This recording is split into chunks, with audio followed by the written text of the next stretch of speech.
अभी तक north east का 80% जो जगह है अनएक्सप्लोर्ड है। आप सोच भी नहीं सकते एक इंसान नॉर्थ ईस्ट में अपने पूरे जीवन में 50 टाइम्स भी आए तो ख़त्म नहीं कर सकेंगे। आपको पता है इंडिया का फर्स्ट सनराइज कहाँ पे होता है? In the north east Arunachal. North east कौन से जगह में, कौन से विलेज में होता है? हाँ, दैट वी डोंट नो। चला जाता हूँ किसी की धुन में, धड़कते दिल के तराने लिए। वाह वाह। Hello everyone, and today our guest is Mr. Hasibul Haq. He owns a travel agency named as Majestic Northeast Tours and Adventures. Yes, he is ready to take you through the adventure of the unexplored Northeast. And और ज़्यादा जानने के लिए हम रुख करेंगे अपने podcast की तरफ। सो हसीबुल दा, कैसे हैं आप? एकदम बढ़िया दादा। सो क्योंकि आपका कैटेगरी ट्रैवल है, सो टूर्स एंड ट्रेवल्स, वो भी North East Tours and Travels. So मैं आपको पूछूंगा, आज आपका मूड कुछ पहाड़ी या तूफानी करने का तो नहीं है? हमेशा रहता है। हमेशा रहता है, बस टाइम नहीं मिलता है निकलने के लिए। So good one to start with.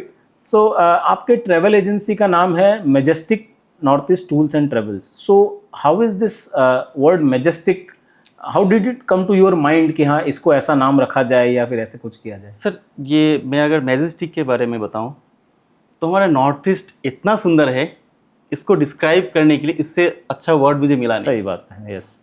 इसकी सुंदरता मैजेस्टिक है, इसका हर चीज़ मैजेस्टिक है। हर चीज़ इनफैक्ट यहाँ के लोग भी। Definitely everything related to north east is majestic, that is why the name. Very good choice. And मेरे हिसाब से इसी नाम से लोगों को ये इन्फ्लुएंस भी होगा कि हाँ you are showing, you are going to give them something else, कुछ और दिखाना चाहेंगे उनको आप। सो अगर मैं आपकी नज़रों से नॉर्थ ईस्ट को देखूँ तो आप हमें किन वादियों की तरफ ले जाना चाहेंगे? सर, नॉर्थ ईस्ट में बताऊं, अभी तक नॉर्थ ईस्ट का 80% जो जगह है अनएक्सप्लोर्ड है। आप सोच भी नहीं सकते एक इंसान नॉर्थ ईस्ट में अपने पूरे जीवन में 50 टाइम्स भी आए तो ख़त्म नहीं कर सकेंगे इसको एक्सप्लोर करके। कितना टाइम होगा? एक हफ्ता के लिए टाइम निकालेंगे साल में एक बार आप, तो उसके लिए 50 बार आपको आना पड़ेगा पूरा नॉर्थ ईस्ट घूमने के लिए। सो आपका कहना है कि आपकी नज़रों से हम नॉर्थ ईस्ट को और बेटर एक्सप्लोर कर सकते हैं सर। सो इस तरीके से आप अगर कुछ जगहों के नाम हमें ऐसे बताएं जो हम जनरली नहीं सुनते। जैसे देखिए, लोगों को मेघालय में शिलोंग पता है, चेरापूंजी पता है, मौसिन राम पता है, अरुणाचल में हम तवांग जानते हैं या ज़ीरो जानते हैं, पर ऐसे कई जगह हैं शायद जो आप हमें बता सकते हैं जहाँ पे अगर हम जाएं या हम एक्साइटेड हों या हमारे व्यूवर्स एक्साइटेड होंगे कि हाँ वी शुड प्लान। सर, ऐसे मतलब नॉर्थ ईस्ट में बोला जाए तो बहुत जगह है। अभी हम नॉर्थ ईस्ट को छोड़ के बाहर अगर जाते हैं, नॉर्थ ईस्ट बोलने से लोगों को सिर्फ लगता है सिक्किम, दार्जिलिंग, यही नॉर्थ ईस्ट है।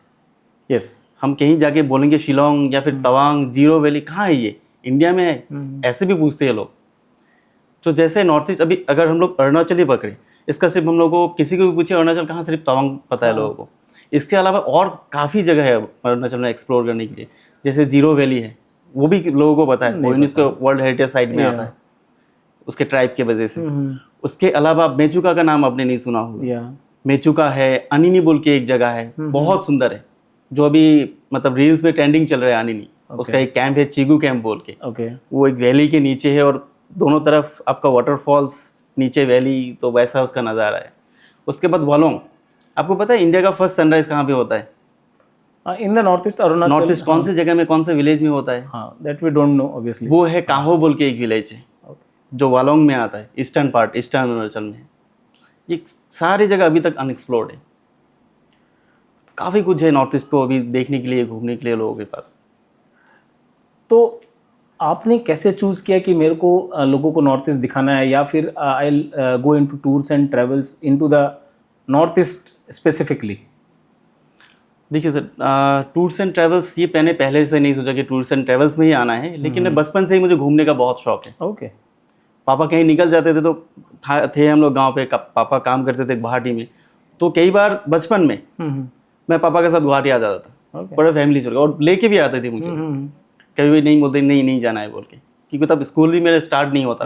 हमारे एज में तो पहले स्कूलिंग बहुत लेट से स्टार्ट होता था, 5-6 साल बाद ही स्कूल में दिया जाता था। तो वैसे ही एक नशा था पहले से ही। और ट्रैवल्स इसलिए मुझे अच्छा लगता है करने में, नए लोगों के साथ मिलना, ठीक है, काफ़ी कुछ नया जानना सीखना, नए कल्चर के बारे में जानना, जितना हम लोगों के साथ मिलेंगे, नए जगह जाएंगे, बहुत कुछ सीखने को मिलता है। सो जैसे और कि मेरे को Northeast, पता चला कि आपका एक फॉर्मल एजुकेशन है इन द टूर्स इंडस्ट्री। हाँ, अभी जो मैं जनरली कभी नहीं सुना, सो आप उसके बारे में अगर हमें कुछ बताना चाहें। ये सर मुझे भी पहले नहीं पता था। जैसे ही मैंने अपना हायर सेकेंडरी कंप्लीट करके कॉलेज में जब गया तो प्रोस्पेक्टस मिलता था हम लोगों को, क्या कोर्स लेना है नहीं लेना है। तो ऐसा नहीं था कि फैमिली में भी किसी के साथ डिस्कस करूं इस बारे में कि मुझे क्या पढ़ना चाहिए आगे जाके। तो वैसे फैमिली से ही आता हूँ। हम लोग का पूरा फैमिली में फर्स्ट ग्रेजुएट पर्सन हूँ। ओह, ठीक है, तो मेरा एक अंकल था, मैं उनके पास गया वो प्रोस्पेक्टस लेके, वो टीचर था। ओके उन्होंने ही मुझे सजेस्ट किया, ये TTM बोल के एक सब्जेक्ट था, okay, tours and travel management. Okay, हाँ, तो बोले ये सब्जेक्ट तुम लेके पढ़ो, इसका कुछ फ्यूचर आगे जाके हो सकता है, बन सकता है। बाकी तो सब आर्ट्स कॉमर्स ये सब कर ही रहे हैं, कुछ ये अलग करो। तो बस उसके ऊपर ही मैंने ग्रेजुएशन किया। फिर गुवाहाटी आया, यहाँ पे लकीली मैं फिर वही टूर्स एंड ट्रैवल्स रिलेटेड काम में ही मैंने पहला अपना जॉब स्टार्ट किया। बस वहाँ से स्टार्ट हुआ अपना जर्नी। सो आपको ऐसा लगता है कि फॉर्मल एजुकेशन जो आपने TTM डिग्री की है, ये आपको मदद करती है लोगों के मतलब ट्रैवल मैनेजमेंट वगैरह में? थोड़ा मदद करता है, थोड़ा बहुत मदद होता मतलब एक एक्स्ट्रा एज रहता है जो normal tours and travel agents है उससे? है। बेसिक कुछ चीज़ वहाँ पे टूर्स एंड ट्रैवल्स हम लोग कुछ कोर्स करेंगे तो उसमें मिलता है बेसिक चीज़ें समझने को। कुछ एक्स्ट्रा एडिशन है उससे? हाँ, है। सो मतलब अगर लोग आगे चूज करना चाहें तो this can be a good industry yes yes. And it's flourishing as well.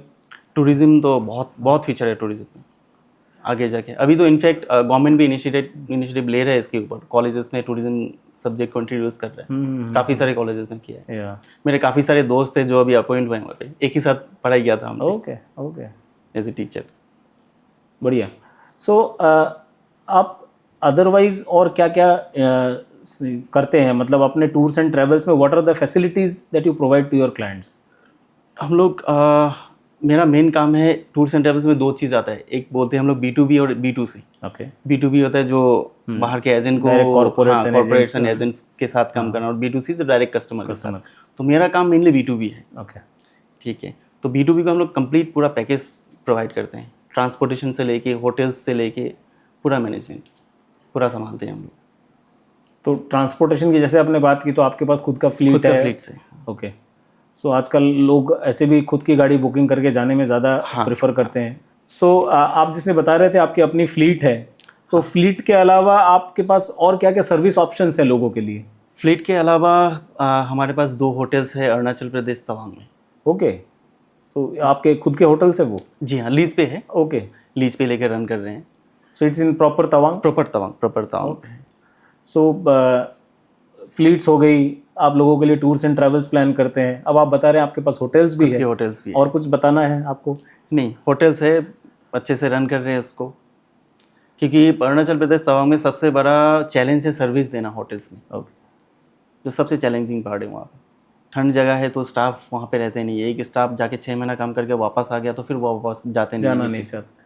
और वहाँ के लोकल्स जो है काम करते नहीं है सब। तो काफ़ी चैलेंजेस होता है वहाँ पे होटल मैनेज तो करना। आप कितने सालों से होटल्स मैनेज कर मेरा रहे वहाँ हैं? पे 2 होटल है। एक होटल मैंने लिया था 2018 में, दूसरा होटल अभी ये लास्ट ईयर ही हमने ऐड किया है। Okay, but growth is good and do you plan to extend in other parts of north east also? मुझे पूरा नॉर्थ ईस्ट में काजीरंगा, बॉमडिला, दिरांग, स्पेशली गुवाहाटी खुद के होटल करने हैं। अपने स्पेसेस होने से आपके लिए प्लानिंग इजी रहती है। हाँ। ओके, सो जैसे आपने बताया कि आप B2B में ज़्यादा डील करते हैं, सो आप कैसे हेल्प करते हैं बाहर के ट्रैवल एजेंट्स को? बिकॉज बाहर के कई लोग हैं, जैसे अनएक्सप्लोर्ड नॉर्थ ईस्ट है, लोग आना चाहते हैं एंड बाहर के ट्रैवल एजेंट्स को उतना आइडिया नहीं है डेफिनेटली। सो मतलब हम जान सकते हैं कि आपके लिए एक बिजनेस पर्सपेक्टिव कैसे ओपन हो सकता है? How do you connect with other travel agents? हाँ, ये चीज़ है। जैसे आपने बताया कि बाहर के एजेंट को, उनके पास तो नॉलेज है नहीं यहाँ का नॉर्थ ईस्ट का, किसको क्या बेचना है। कई बार होता है वो इंटरनेट से आइटिनरी निकाल के गेस्ट को दे देते हैं, फिर वो गेस्ट हमारे यहाँ आने के बाद प्रॉब्लम फेस होता है हम लोग का यहाँ पे। वो गेस्ट को बता देते हैं गुवाहाटी से एक ही दिन में आप तवांग पहुँच जाओगे, तवांग में 2 दिन बैठ के फिर तवांग से एक ही दिन में गुवाहाटी, जो फिजिबल है नहीं नॉर्मली। तो उस चीज़ में हम लोग मतलब अपने एजेंट को हेल्प करते हैं, नहीं ये आइटिनरी ऐसे नहीं होगा, इसके डे वाइज डिवाइड करना पड़ेगा। एक ही दिन में हम तवांग नहीं भेज सकते गेस्ट को, इतना लंबा सफ़र नहीं करा सकते। तो इस चीज़ में मतलब रूट के बारे में अपना एजेंट को अवेयर करना कि यहाँ पे ये स्टे होगा, यहाँ पे ये ऑप्शंस है। बाहर देखा जाए तो बाहर क्या होता है, आपका स्टे का फैसिलिटी बहुत अच्छा है नॉर्थ ईस्ट के बाहर। 3 स्टार 4 स्टार आपको नॉर्मल प्राइस में ही मिल जाएगा।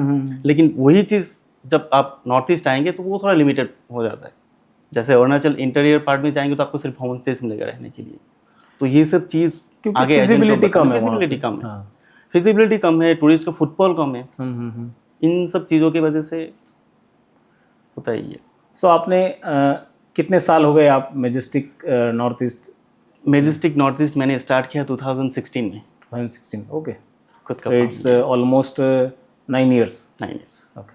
सो इन 9 सालों में ऐसे कुछ कस्टमर फीडबैक्स मिले जिनको सुन के आपको ऐसा लगा यस मेरे को बहुत अच्छा लगा है, सो दैट मतलब बहुत अच्छे फीडबैक्स कई बार ऐसे आते हैं कि हाँ कस्टमर आपके लिए वो एक लाइफ लॉन्ग मेमोरी रह जाती है। ऐसे कुछ अगर फीडबैक्स आप शेयर करना चाहें? है सर, एक फीडबैक कस्टमर का मेरे पास आया था। वो टूर मैं खुद लीड कर रहा था।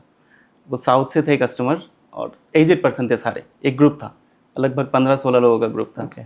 तो उनको मैं यहाँ से टूर स्टार्ट करके काजीरंगा गए हम लोग पहले। काजीरंगा से फिर नामेरी किया हमने, उसके बाद फिर उनको शिलोंग भेजा। तो जिस दिन शिलोंग भेजा उस टाइम पे एक इंसिडेंट हो गया मेरे घर पे। मम्मी का पैर टूट गया था, मुझे फ़ोन आया। तो मुझे उनको आधे रास्ते में ड्रॉप करके मुझे जाना पड़ा थोड़ा सा। फिर गेस्ट को मैंने शिलोंग भेज दिया। मैं मम्मी का ये सब देख के अटेंड करके फिर 1 दिन या 2 दिन बाद मैंने उनको ज्वाइन किया। ठीक है, ज्वाइन करने के बाद पूरा ट्रिप कंप्लीट किया। कंप्लीट होने के बाद वो जो कस्टमर का फीडबैक आया मुझे, जब उन्होंने फीडबैक मुझे मैसेज लिखा तो उन्होंने एक चीज़ लिखा था कि वो फील लाइक ऑर्फन जब मैं उनके साथ नहीं था। तो वो चीज़ मेरे दिल को उस दिन छू गया था।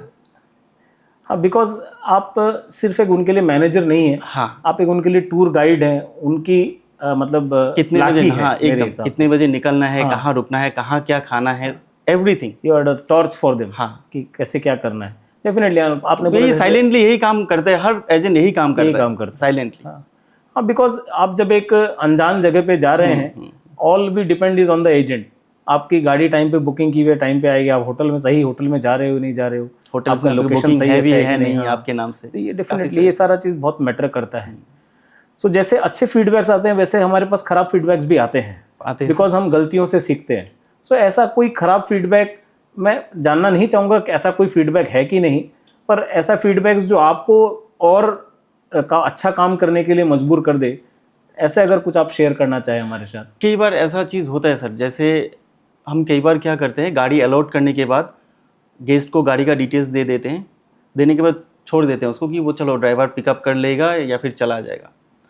और वही चीज़ में बहुत बार ये चीज़ मतलब प्रॉब्लम होता है, ड्राइवर टाइम पे पहुंचता नहीं है वहाँ पे जाकर। और हमारे ऑफिस से भी अगर उसको फॉलो अप नहीं किया ड्राइवर को कि तुम्हारे 3 बजे पिकअप था, तुमने गाड़ी लगाया कि नहीं 3 बजे, 2 बजे फ़ोन अगर उसको नहीं किया, गाड़ी निकला है कि नहीं एयरपोर्ट के लिए, तो ड्राइवर अगर इनकेस ड्राइवर वो चीज़ मिस कर गया और गेस्ट आके आपके एयरपोर्ट में रुका हुआ है, गाड़ी नहीं है, इस चीज़ में जाके बहुत ज़्यादा ये हो जाता है। बेसिकली फॉलोअप्स ज़्यादा ज़रूरी है, बहुत ज़रूरी है, ताकि ट्रिप को हम सही से प्लान कर सके। और डे 1 पे अगर आपका ट्रिप खराब हो गया तो वो फिर लंबा चलता है, कुछ ना कुछ होता ही रहता है उसमें।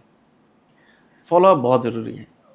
तो क्योंकि हम इंडिया में हैं और बॉलीवुड हमारे मतलब खून में बहता है राइट। सो और आप साथ में यू आर इनटू ट्रैवल। सो हमने कई बॉलीवुड के गाने देखे हैं, लोग जो हीरोज जीप चलाते हुए गाते हैं या फ्लाइट में उड़ते हुए गा रहे हैं या बस में गा रहे हैं। ऐसा कोई फेवरेट गाना जो आप हमारे साथ शेयर करना चाहेंगे, जो आपको ऐसा लगता है कि हाँ ट्रैवल इंडस्ट्री से बहुत जुड़ा हुआ है या आपको दिल के करीब है? एक गाना है किशोर जी का, एक लाइन गाऊंगा मैं। जी जी ज़रूर। वो है आपका, चला जाता हूँ किसी की धुन में, धड़कते दिल के तराने लिए। वाह वाह। सो या डेफिनेटली, एंड ऐसा ही होना चाहिए। आपका हर क्लाइंट इसी धुन में अगर चलता रहे एंड हसीबुल जी की सर्विसेज लेके आगे बढ़ता रहे, so that is one thing which you always love. अब कुछ निजी सवाल, आपका चाइल्डहुड कैसा रहा? जैसे आपने बताया कि you are the first graduate in your family, so what were the struggles that you came across? ऐसा ऑब्स्टेकल्स होता है कि कई बार जैसे फैमिली में ऐसा लगता है कि education is not important, maybe since you are the first graduate, so ऐसा कुछ ऑब्स्टेकल आया कि नहीं ठीक है इतना पढ़ने का क्या है, या ऐसा कोई बैकग्राउंड रहा जहाँ पापा ने बोला छोड़ो इतना क्या है मेरे के साथ ज्वाइन कर लो, मतलब ऐसा कुछ? सच बोलूँ तो मम्मी पापा की वजह से ही मैं पढ़ पाया आगे। ओके। उनके वजह से ही, क्योंकि फाइनेंशियल कंडीशन हम लोग का इतना अच्छा था नहीं। मैं खुद सोच रहा था अपना मैट्रिक कंप्लीट करने से पहले, सोचा अभी काम करना नहीं है, मुझे बाहर जाना है, तो होता है गांव के सब लोग जितने भी लड़के बच्चे वो 7, 8, 9 तक पढ़ते हैं, फिर चलो बाहर जाना है, काम करना है, आना है। उस टाइम पे मम्मी ने बोला था मुझे, नहीं बाहर जाओ लेकिन अपना मैट्रिक कंप्लीट करो, फिर उसके बाद जाओ, मैं नहीं रुकूंगा। जब मैट्रिक कंप्लीट नहीं, मैट्रिक में तो कुछ होता ही नहीं है, उसका वैल्यू नहीं है आजकल, आज के डेट में। हायर सेकेंडरी कंप्लीट करो फिर जाओ। तो वैसे करके ही मैंने अपना पढ़ाई कंप्लीट किया। और ग्रेजुएशन जब मैंने किया वो खुद के पैसे से ही मैंने किया, खुद इनकम करके ट्यूशन्स पढ़ा के, फिर उसके बाद उसको ग्रेजुएशन किया मैंने। इनफैक्ट कॉलेज भी मैं शायद फर्स्ट ईयर ही कॉलेज किया, सेकेंड एंड लास्ट ईयर सिर्फ एग्जाम के टाइम पे मैं कॉलेज जाता था। स्ट्रगल किया लाइफ में, और स्ट्रगल करना चाहिए लोगों को। वो एक बात है ना, एक कहावत है, जिम्मेदारी इंसान को वक्त से पहले काबिल बना देती है। सही बात है। एंड वो डेफिनेटली आपके वर्क में भी रिफ्लेक्ट करता है, बिकॉज वो स्ट्रगल से आपको डेडिकेशन आता है, एंड वो डेडिकेशन से आप अपने क्लाइंट्स को देना चाहते हैं, सही देना चाहते हैं, ताकि उनका सफ़र जो है वो सफ़र में ना बदले, है कि नहीं। सो अगर ऐसी कुछ चाइल्डहुड मेमोरीज आप बताना चाहें, आपके सफ़र के बारे में, चाइल्डहुड मेमोरीज, जर्नीज़ के बारे में, जो आपको आज भी ऐसा कोई क्लाइंट का बुकिंग करते वक्त याद आ जाए, नहीं हाँ ऐसा जर्नी कभी मैंने भी किया था। वैसा मैंने चाइल्डहुड में नहीं किया, एक जर्नी किया था हमने कॉलेज से, जो हमारे फैम ट्रिप होते थे कॉलेज से। तो कॉलेज से हम लोगों ने गया था आपका दिल्ली, उसके बाद मनाली, एक ट्रिप हुआ था कॉलेज से। तो उस टाइम पे मैं कॉलेज में था ही नहीं, आपको पता है मैं कॉलेज फर्स्ट ईयर ही किया, सेकेंड एंड लास्ट ईयर वो एक वर्क करके मैंने पढ़ाई कंप्लीट किया। तो मेरे जो दोस्त थे वहाँ पे कॉलेज के, उन्होंने ये सब चीज़ में बहुत हेल्प किया। मैं था नहीं, उसके बाद भी मेरा नाम डलवाया उसमें, कि नहीं इसको डालना है नाम पे। और टीचर्स भी बहुत हेल्प करते थे मुझे, जो प्रोफेसर थे कॉलेज के। तो उनके वजह से एक ट्रिप हमने किया, वो मुझे हमेशा, मतलब वो लाइफ लॉन्ग मुझे याद रहेगा वो ट्रिप।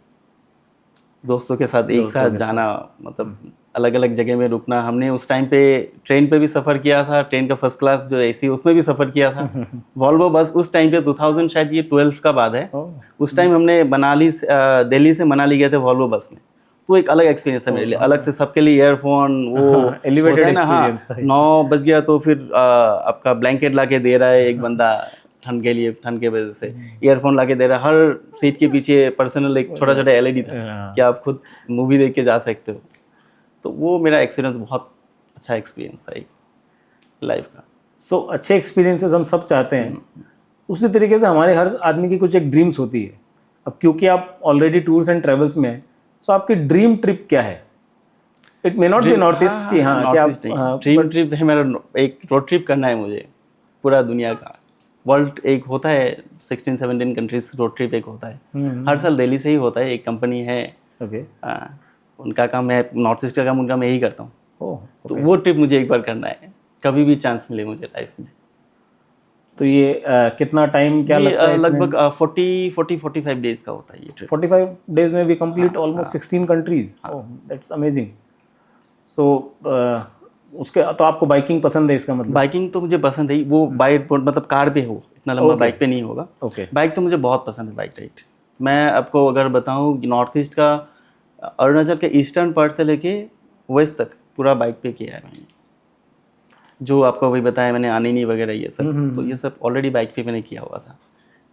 अभी तो रोड है आपका पासीघाट से आप रोइंग तक, पासीघाट से रोइंग अभी रोड बन चुका है। मैं जब गया था रोड नहीं था, हमने 3-4 फेरी क्रॉस किया था वहाँ पर, और नदी से बाइक लेके गया पूरा नदी के ऊपर। So that was a different experience, एकदम अलग एक्सपीरियंस है। हसीबुल जी, हम कई बार जब नॉर्थ ईस्ट की बात करते हैं तो लोगों के दिमाग में बहुत मिसकंसेप्शंस है आज भी। जैसे आपने बोला कि फर्स्ट तो लोगों का नॉर्थ ईस्ट आते ही उनका थॉट सिक्किम तक रुक जाता है, उसके आगे वो लाइन क्रॉस ही नहीं करता। That is one common misconception. उसके अलावा नॉर्थ ईस्ट में जो टूर्स एंड ट्रेवल्स को लेके, जो ट्रैवलिंग है, जो इसको लेके लोगों के दिमाग में कई मिसकंसेप्शंस हैं। सो ऐसे कुछ मिसकंसेप्शन जो आप रेगुलरली सुनते हो या जिनको आप दूर करना चाहते हैं हमारी व्यूवर्स के लिए? सबसे बड़ा मिसकॉन्सेप्शन है लोगों के बीच में कि नॉर्थ ईस्ट एक्सेसिबल नहीं है, जो रोड कनेक्टिविटी, एयर कनेक्टिविटी ठीक नहीं है। ये सबसे बड़ा मिसकॉन्सेप्शन है। आज के डेट में आप अगर देखेंगे, गुवाहाटी का जो एयरपोर्ट है, इंटरनेशनल एयरपोर्ट, लगभग हर सिटी से फ्लाइट्स है गुवाहाटी के लिए।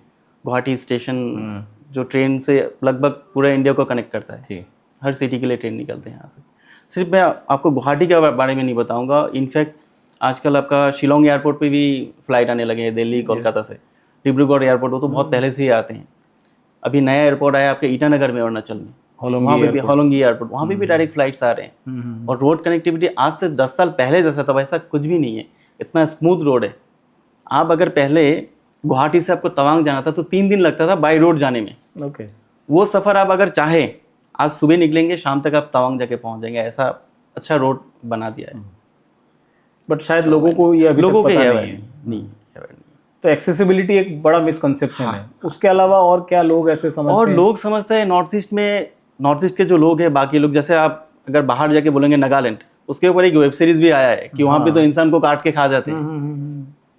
जी, ये एक मिसकंसेप्शन है लोगों के बीच में। डेंजरस है, वहाँ के लोग डेंजर है, जंगली है। इनफैक्ट लोग बोलते हैं कई बार जंगली है नॉर्थ ईस्ट के लोग, ऐसा है नहीं कुछ।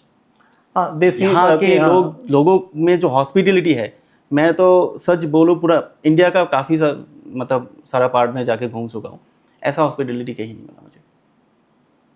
पर ये एक मिसकंसेप्शन है कि यहाँ लोग मतलब एरिया डेंजरस है या लोग डेंजरस है या फिर हॉस्पिटैलिटी उतनी हाई लेवल की नहीं है। हो सकता है यहाँ पे आपको वो लेविश लाइफस्टाइल नहीं दे सके, वो 5 स्टार होटल नहीं दे सके, लेकिन वो जो होम स्टेज में भी जो आपको सर्विस मिलेगा, आपको नहीं लगेगा आप घर से बाहर हो। कई बार लोग ऐसे करते हैं, खुद का रूम आपको दे देगा सोने के लिए। कई बार ऐसा होता है रिमोट एरियाज में, मतलब पहले बहुत ज़्यादा होता था ये सब चीज़, लैंडस्लाइड की वजह से रोड ब्लॉक हो गया, ऐसा भी हमने देखा है। गेस्ट को ले जाके अपने घर में रखा है लोगों ने, 2 दिन 3 दिन तक खाना खिलाया उनको, वहीं पे रुकाए, फिर रोड खोलने के बाद उनको भेजा है। अगर मैं आपसे पूछूं कुछ 5 ऐसी चीज़ें जो आप रिफ्लेक्ट करना चाहेंगे जब आप नॉर्थ ईस्ट के बारे में बात करें, 5 इंपॉर्टेंट थिंग्स कि हाँ अगर आपको नॉर्थ ईस्ट आना है तो ये 5 चीज़ अगर आप मेरे मुंह से सुन लेंगे तो आप नॉर्थ ईस्ट जरूर आएंगे। जिनमें सबसे पहले आपने बोला कि अनएक्सप्लोर्ड, ब्यूटीफुल लाइक एनीथिंग। अगर आप जैसे मैं लोगों से सुनता हूँ कि we call Shillong as the Scotland of north east, है कि नहीं, उसी तरीके से सुंदरता एक बहुत बड़ा फैक्टर है। उसके अलावा अगर 4 और कुछ ऐसे पॉइंट्स हम लोगों को बताना चाहें। मैं एक चीज़ बताऊँ आपको, पूरा इंडिया नॉर्थ ईस्ट में समाया हुआ है। आपको हिल्स जाना है, वाटरफॉल्स देखना है, मेघालय आइए। आपको स्नो चाहिए, जैसे अरुणाचल का तवांग है जिसको मिनी स्विट्जरलैंड बोला जाता है, स्नो के लिए आप अरुणाचल तवांग वहाँ पे आइए। वाइल्ड लाइफ चाहिए, गुवाहाटी असम जो काजीरंगा है, मानस नेशनल पार्क है, पवितरा है, वाइल्ड लाइफ के लिए आप यहाँ पे आइए। ऐसा कुछ नहीं है जो नॉर्थ ईस्ट में नहीं है। हम लोग जो बोलते हैं उत्तराखंड में एक वैली है, वैली ऑफ फ्लावर बोला जाता है। आप जुगू वैली आइए नागालैंड में, इतना सुंदर है और आइसोलेटेड है। आप बाहर जाएंगे, आप कहीं पे भी जाइए, वो आप हिमाचल चले जाइए या फिर जयपुर चले जाइए, एक फ़ोटो लेने के लिए आपको लाइन लगाना पड़ेगा वहाँ पे। एक जन जाएगा उसके बाद ही मैं फ़ोटो लूँगा। सेम चीज़ आप जब अरुणाचल ट्रैवल करेंगे, नागालैंड ट्रैवल करेंगे, पूरे दिन में आपने कितना गाड़ी आपको क्रॉस किया आप काउंट कर सकेंगे कि आज पूरा दिन में मुझे इतना गाड़ी मुझे क्रॉस की है। अनडिस्कवर्ड है, लेस क्राउडेड है, क्राउड है ही नहीं, तो आपको घूम के मज़ा आएगा। सो मतलब मेरे हिसाब से सुंदरता के साथ आपने जैसे बोला इनमें हमारे में मिनी इंडिया समाया हुआ है, एंड सेकेंडली एक्सेसिबिलिटी और मतलब डिस्कवरी इतना अच्छा है कि अभी तो रोड कनेक्टिविटी इतना इजी हो गया, बहुत अच्छा हो गया। क्योंकि आजकल लोगों को एकांत चाहिए, लोगों को ये चाहिए कि मैं जब घूमने आया हूँ तो मेरे को क्राउड नहीं चाहिए। हाँ एग्जैक्टली, जो चीज़ बहुत मुश्किल है आज के डेट में इंडिया में मिलना। एक्चुअली आप प्रैक्टिकली कहीं पे भी जाइए आपको क्राउड दिखेगा ही। तो वही चीज़ अभी भी है, हो सकता है 10 साल में वो चीज़ ना रहे यहाँ पे। जिस तवांग का बात कर रहा हूँ मैं, जो जीरो वैली, मेचुका, अनिनी बोल रहा हूँ, हो सकता है 10 साल में ये ज़्यादा कमर्शियलाइज हो जाए, लोगों का क्राउड बढ़ जाए। In fact we have good festivals also. बहुत सारे फेस्टिवल हैं, क्योंकि अगर आप फेस्टिवल्स कुछ बताना चाहे, जैसे मैं जानता हूँ hornbill festival is one of the famous festivals. Zero festival है, काफ़ी ज़्यादा फॉरेनर्स आते हैं। हॉर्नबिल फेस्टिवल जो दिसंबर 1 से लेके 10 तक रहता है। हॉर्नबिल जीरो फेस्टिवल है हम लोगों का। तो ऐसे बहुत सारे फेस्टिवल्स हैं, मेघालय में बहुत सारे फेस्टिवल्स हैं, हर ट्राइब के अलग अलग फेस्टिवल्स हैं। इनफैक्ट मतलब अगर हम कुछ फैक्ट्स की भी बातें करें, so Majuli the largest river island वो हमारे यहाँ पे है, नॉर्थ ईस्ट में है। और जो हमारे काजीरंगा में जो राइनोस मिलते हैं, वन हॉर्न राइनोसोर वर्ल्ड में फेमस है यहाँ पे। सो डेफिनेटली बहुत कुछ अनएक्सप्लोर्ड है, बहुत है एक्सप्लोर करने के लिए। मैंने पहले ही बताया था ना आपको, आप पूरे जिंदगी भर में 50 बार भी आप नॉर्थ ईस्ट आओगे तो आपको रह जाएगी कि नहीं मैंने एक पार्ट ये घूमना बाकी रह गया। सो अब कुछ फास्ट क्वेश्चंस पूछते हैं आपको, दो ऑप्शंस देंगे, आप एक एक जवाब दीजिएगा। सो आपके लिए रोड ट्रिप और flights? Road trip always. So chai on a hill top और soup in the valley? Soup in the valley. तो अरुणाचल का सनराइज या फिर नागालैंड का फेस्टिवल? अरुणाचल का सनराइज। तो सिक्किम या मेघालय? मेघालय। तो अगर आप एक वर्ड में नॉर्थ ईस्ट को अगर डिस्क्राइब करना चाहें सिवाय मैजेस्टिक, आप दूसरा वर्ड क्या बोलना चाहेंगे? दूसरा वर्ड अनएक्सप्लोर्ड पैराडाइज होगा ये। अनएक्सप्लोर्ड पैराडाइज, बिकॉज हम कश्मीर को भी पैराडाइज बोलते हैं, सो आई थिंक जो कश्मीर एक्सप्लोर्ड है। एक्सप्लोर्ड है, ये so ये unexplored अनएक्सप्लोर्ड पैराडाइज है। Very good, very good. So one word for your service as majestic north east to the people? Majestic service, अगर वन वर्ड में मैं बोलूँ, क्योंकि हम उसी चीज़ को कस्टमर को सेल करते हैं या एजेंट को सेल करते हैं जो चीज़ हमने खुद एक्सपीरियंस किया हो, जो जगह हमने खुद एक्सप्लोर किया है उसी जगह को हम आगे सेल करते हैं। और हमेशा हम कोशिश करते हैं कि वहाँ के जो लोकल लोग हैं उनको कुछ कर सकें, उनको कुछ दे सकें, ये हमेशा कोशिश रहता है हम लोगों का। अच्छी बात है। तो अगर नॉर्थ ईस्ट एक मूवी होती तो इसका टैगलाइन क्या होता? मेरे हिसाब से इसका टैगलाइन होता है hidden soul of India. Hidden soul of India. वाह, ग्रेट ग्रेट लाइन। हमारी रूह जो छुपी हुई है। Great great line. So Hasibul sahab, मैं जानना चाहूँगा आपकी हॉबीज़ क्या है? आप लोगों को घुमाने के अलावा आप क्या पसंद करते हैं? मुझे बाइक राइड बहुत पसंद है। कई बार मैं करता हूँ, जब अकेले बोर हो जाता हूँ संडे को बाइक लेके निकल जाता हूँ कहीं पे। तो जस्ट एक क्वेश्चन ऐड करूँगा, आप शादीशुदा हैं? हाँ। तो वाइफ अकेले बाइक लेके निकलने देती? अभी नहीं होता, अभी 1 साल हुआ है शादी तो अभी थोड़ा सा मुश्किल होता है कन्विंस करना है कि बाइक लेके निकल जाऊँ। क्योंकि अभी थोड़ा सा मुश्किल है। पहले करता था, पहले ये मेरा बहुत शौक था, बहुत निकल जाता था मैं बाइक लेके ऐसे। शादी के बाद नहीं कुछ हॉबीज डेवलप किया आपने? घर में बैठना, टाइम पे घर जाना है, ये नया हॉबीज बन गया है अभी। बाकी मुझे क्रिकेट खेलना अच्छा लगता है। अच्छा लगता है। हाँ, क्रिकेट खेलना अच्छा लगता है। बचपन से ही था वो, मतलब स्कूल बंक करके क्रिकेट खेलना, ये सब बहुत किया हमने। मतलब क्रिकेट, हाँ, वैसे भी हमारे हिसाब से हर इंडियन को एक वो रहता है कि मैं क्रिकेट बैट तो हाथ में लूँ, हाँ, है कि नहीं? वो एक अच्छा शॉट मारने का वही रहता है कि हाँ, उसके चक्कर में आउट भी हो जाते हैं। सो हसीबुल दा, आपका एक मैसेज ऐसा जो नॉर्थ ईस्ट को लेके आप पूरे इंडिया को देना चाहते हैं? अनएक्सप्लोर्ड तो है डेफिनेटली, पर ऐसा कुछ मैसेज कि हाँ विच मोटिवेट्स पीपल कि हाँ you should come to north east, you should experience it once because it is unexplored, we know it is unexplored. आपने बोला कि आपने अपने पूरे जीवन काल में 50 बार भी आ जाएंगे तो भी आप पूरे नॉर्थ ईस्ट को एक्सप्लोर नहीं कर सकते। पर जैसे हमारे सीनियर एक एक्टर हैं अमिताभ जी बच्चन, उनको सुनते हैं कि एक बार तो आओ गुजरात में। सो वैसे कुछ अगर हम आपसे कुछ एक लाइन अगर सुनना चाहें नॉर्थ ईस्ट के लिए? सुकून चाहिए ज़िंदगी में, भले ही वो एक हफ्ता के लिए क्यों ना हो, एक बार नॉर्थ ईस्ट आ जाओ। वाह वाह।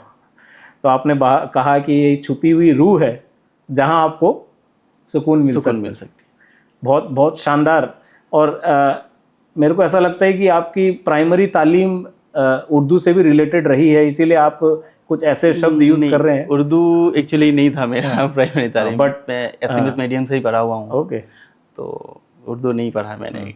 But there are few words जो आपने यूज़ किया विच आर बॉलीवुड मूवी से आ गया। बॉलीवुड मूवीज बहुत शौकीन था मैं। So you loves watching movies? बहुत देखता था पहले, अभी तो काम के चक्कर में 6 महीना में भी एक बार मूवी देखना नहीं होता है। तो बचपन में बहुत देखा। ऐसा कोई बॉलीवुड एक्टर जिसके लिए आप टूर्स प्लान करना चाहें? आपका फेवरेट एक्टर या एक्ट्रेस? बॉलीवुड एक्टर, अगर बॉलीवुड एक्टर बोलेंगे, मैं अमिताभ जी के लिए एक ट्रिप प्लान करना चाहूँगा। You are a big fan of Amitabh ji? Big fan नहीं हूँ, लेकिन अच्छे लगते हैं वो। तो एक कोई अच्छा डायलॉग हो जाए अमिताभ जी का। आए रिश्ते में तो हम तुम्हारे बाप लगते हैं। आए। और नाम है शहनशाह। नाम है हसीबुल? नहीं उनका डायलॉग बोल दिया मैंने। So good one, good one. So Hasibul ji, thank you for being with us, thank you for answering everything. And हम समझते हैं कि आपके इस पॉडकास्ट के बाद लोगों तक ये मैसेज ज़रूर जाएगा कि नॉर्थ ईस्ट में कई ऐसी जगह हैं जो घूमनी बाकी है। इनफैक्ट मैं भी बहुत जल्दी आपसे कनेक्ट करूँगा जहाँ मैं भी घूमना चाहता हूँ। डेफिनेटली कई बार ऐसा होता है कि हमें ऐसा लगता है कि हम खुद नॉर्थ ईस्ट में जब बैठे हैं तो घर की मुर्गी दाल बराबर वाली बात है। हम खुद के आंगन में कभी नहीं घूमते। एग्जैक्टली, हमें दूसरों का गार्डन ज़्यादा अच्छा लगता है। सो लेकिन एक ही वही लास्ट एक ही मैसेज है, नॉर्थ ईस्ट टोटली सेफ है। तो ऐसा कुछ है नहीं नॉर्थ ईस्ट में अनसेफ, ये मैसेज बाहर है कि नॉर्थ ईस्ट अनसेफ, ऐसा कुछ भी नहीं है। So ultimately, safety and accessibility are something which are easily available in North East. Exactly. And लोग आए और सुकून के दिन यहाँ जी के जाए। Yes. So thank you very much, Hasibul ji. Thank you. We hope Majestic grows majestically and you keep on giving good experience to the people and keep on exploring North East for us and we explore North East with you. Thank you very much. Thank you, Hasibul ji. So guys, thank you for watching till the end. और इस podcast के बाद मेरे जहन में सिर्फ 4 lines आती है। ये सफ़र आपके लिए एक दास्तान बन जाए, हसीबुल के साथ हर सफ़र आसान बन जाए, जहाँ ख़त्म होती है मैप की लकीर वहीं से शुरू होती है नॉर्थ ईस्ट की तस्वीर। Thank you for watching us, do like and subscribe our channel. Thank you.